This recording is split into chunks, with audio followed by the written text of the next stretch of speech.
أعوذ بالله من الشيطان اللعين الرجيم. بسم الله الرحمن الرحيم، وأفضل الصلاة وأتم السلام على أشرف الخلق وسيد المرسلين محمد المصطفى وآله الطيبين الطاهرين. اللهم صل على محمد. قد يرى الإنسان فعلا مميزا يملأ النظر من أحدهم فيصاب بحالة من حالات التعظيم لذلك الشخص، وقد يصاب بحالة من حالات الحسرة لنفسه. هذه الحسرة أيضا قد توجب له الإحباط في يوم من الأيام. مثلا يرى إنسانا موفقا في أعمال الخير، هذا الإنسان يرى له حركة خارجية من الخير، يظن أنه وصل في باطنه أيضا إلى أعلى الدرجات، والحال بأن الله عز وجل قد يحب فعل عبد ويبغض ذلك العبد. هو ليس بمحبوب ولكن فعله محبوب، وقد يحب الله عز وجل عبدا ويبغض عمله. مثلا إنسان سجن في سبيل الله، سجن لإيمانه، هذه الذات محبوبة، أوذي في الله. الآن في السجن قد يغتاب أحدا، هذا فعله ليس بمحبوب ولكن ذاته محبوبة لأنه أوذي في الله عز وجل. إذن ما هو المقياس؟ المقياس القبول عند الله عز وجل، وهذا القبول مرتبط بالنوايا. ما هي النية؟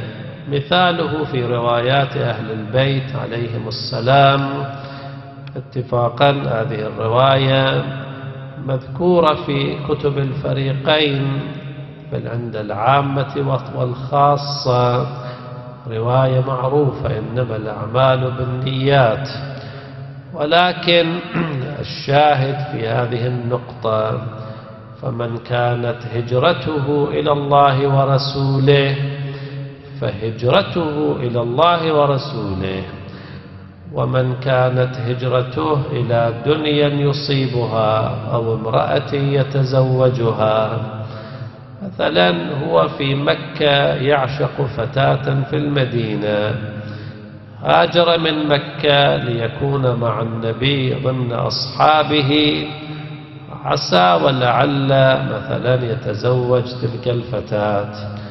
الرواية تقول فهجرته إلى ما هاجر إليه. إذن ليس كل هجرة إلى الله عز وجل، بل أنه بعض أنواع الجهاد أيضا ليس في سبيل الله عز وجل. لا تقل فلان جاهد بسيفه هنيئا له حتى تعلم ما هي نيته. علي صلوات الله وسلامه عليه ذهب في سرية في زمان النبي صلى الله عليه وآله، أمير المؤمنين سيفه في خدمة الإسلام كمال خديجة كوجاهة أبي طالب عليهم السلام جميعا. ما من مسلم هذا اليوم يعلن الشهادتين إلا وفي ذمته حق من قبل أم المؤمنين خديجة وعم النبي أبي طالب وابنه أمير المؤمنين، هذا حق عليه اعترف أو لم يعترف. عندما أراد علي أن يخرج في زمان النبي إلى سرية، قال رجل لأخ له: اغز بنا في سرية علي لعلنا نصيب خادما أو دابة أو شيئا نتبلغ به.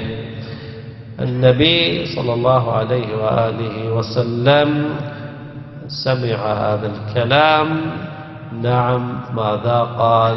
قال إنما الأعمال بالنيات. أنت خرجت لإصابة خادم أو دابة أجرك الدابة، إلى أن قال فمن غزا ابتغاء ما عند الله فقد وقع أجره على الله، ومن غزا يريد عرض الدنيا أو نوى عقالا، هذا المسكين يعرض نفسه للموت عسى أن يفوز بعقال يربط بها رجل بعيره، يقول لم يكن له إلا ما نوى، أجره يوم القيامة عقال بعير. إذن إخواني الذي يريد أن يصل للدرجات العليا في أول الأمر ليصفي نيته. في ختام الحديث أذكر لكم عينات من بركة النية. هذه نية سلبية، الذي خرج لجارية لخادم لعقال. الآن العكس، إنسان ينوي نية طيبة ولكن في مقام العمل لا يوفق. عينات: إذا نمت في الليل أو بالليل قل يا رب اشهد علي أني ناو هذه الليلة قيام الليل. هذه نية طيبة ولا تكلفك شيئا. يتفق تلك الليلة يغلب عليك النعاس. يقول إمامنا الصادق عليه السلام كما روي: فيثبت الله له صلاته ويكتب نفسه تسبيحا ويجعل نومه عليه صدقة. انظروا إلى النية المعاكسة، ذاك نوى نية سلبية، هذه نية إيجابية.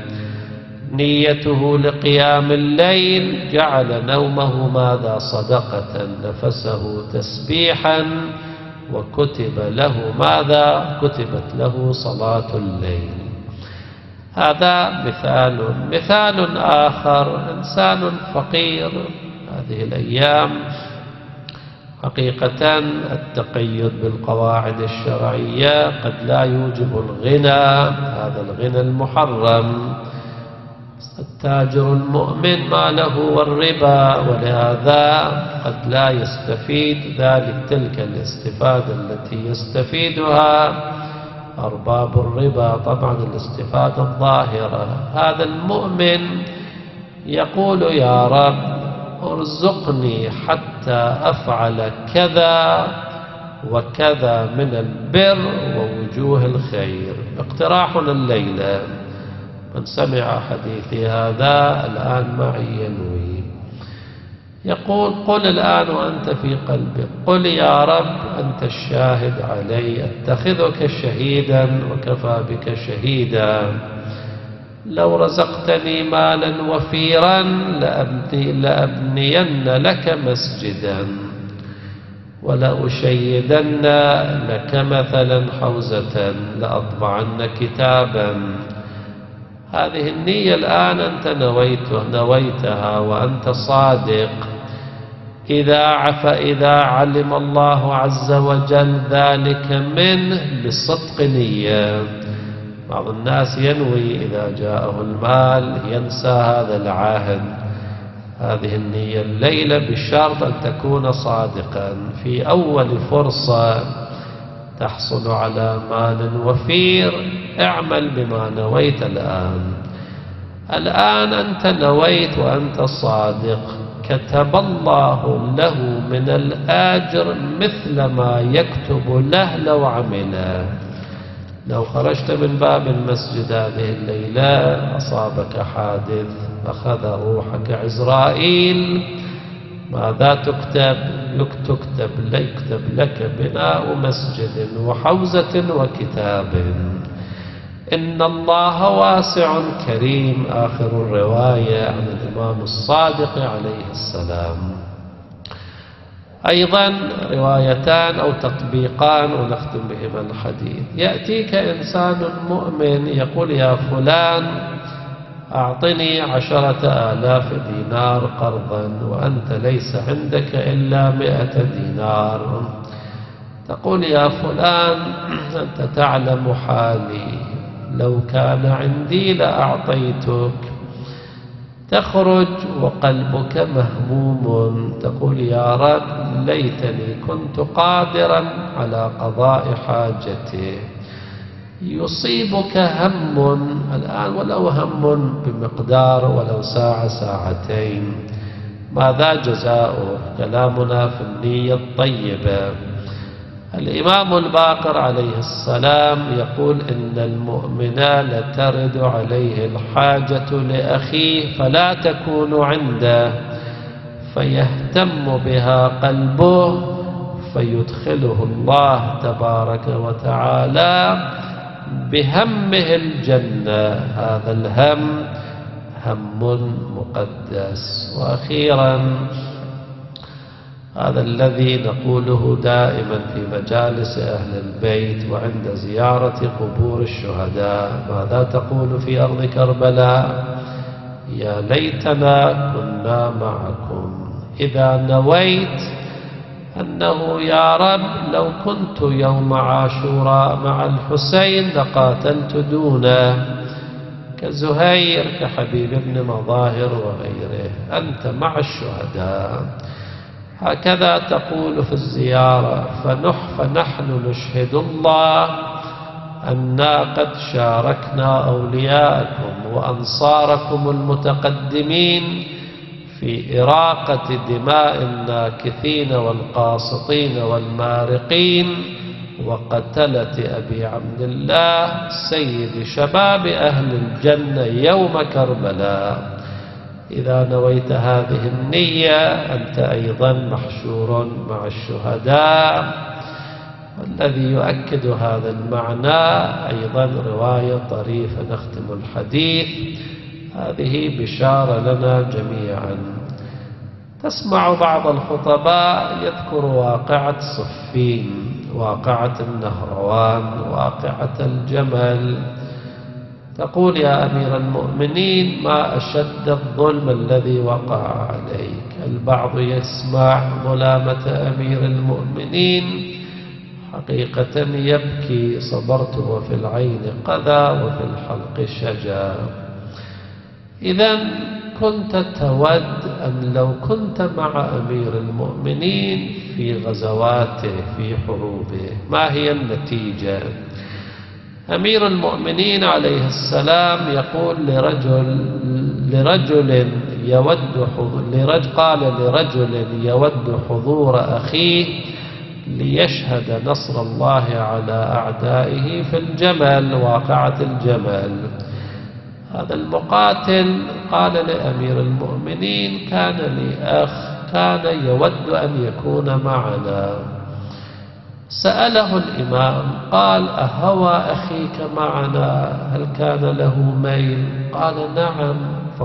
قال فقد شهدنا.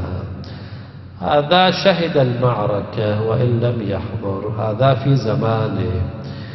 ولكن إمامنا أضافنا نحن أيضا ولقد شهدنا في عسكرنا هذا في البصرة في هذه المعركة. شهدنا في عسكرنا هذا أقوام في أصلاب الرجال وأرحام النساء، يعني أنا وأنت. أنت أيضا إن كان هواك مع أمير المؤمنين فقد شهدت صفين، وقد شهدت النهروان، وقد شهدت الجمل. سيرعف بهم الزمان ويقوى بهم الإيمان. إذا نية الخير جعلتك شهيدا. نية الخير جعلتك من أهل قيام الليل. نية الخير جعلتك من المتصدقين. إذا لا تبخل بهذه النية، فهو من العمل أو خير من العمل. إلهي بفاطمة وأبيها وبعلها وبنيها والسر المستودع فيها عجل لوليك الفرج والعافية والنصر، واجعلنا من خيار أنصاره وأعوانه. والفاتحة مع الصلوات.